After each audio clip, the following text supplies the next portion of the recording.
যদিও আমরা যুদ্ধ চাই না, তবুও মনে জানি যুদ্ধ হলে ন্যায়ের পক্ষে স্বদেশ সত্যি মানি। যুদ্ধ কোনো আনন্দ বা ফ্যান্টাসি তো নয়, একটা সীমার পরে তবু যুদ্ধ হতেই হয়। অন্য পথে আর কি কোনো চেষ্টা ছিল বাকি? জানি না তো, তাই তো কেবল ক্লান্ত বসে থাকি। ক্ষমা পেয়ে শিখল না, যে রক্ত দেখতে চায় তারই ঝরুক। কেমন লাগে দেখতে যেন পায়। মারতে এসে বুঝল না তো ভুলটা যে তার কি। বুঝুক এখন নিজের পায়েই কুরুল মেরেছি।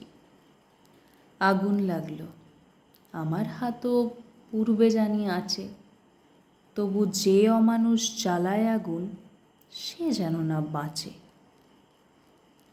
আড়াল করেও যুদ্ধ ছাড়া নেই যখন আর পথ, কুরুক্ষেত্রে সবাই জানে কোন দিকে কোন রথ। ঠাকুর, যুদ্ধ শেষে ঘরের মানুষ ফিরবে না যার ঘরে, তাকে কান্না দেবে যেমন সাহস দেবে তো অন্তরে। যুদ্ধে দেশের অর্থনীতি মাশুল গুনবে ঠিক, তুমি আমি আমজনতা ভুগব শতাধিক।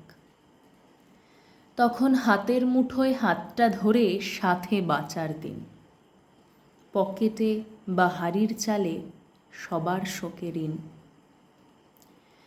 এবং আমি স্বপ্ন দেখি আধার আলো পায়, ভারত আবার দুচোখ মুছে হাসতে শিখে যায়। স্বরচিত কবিতা যুদ্ধ।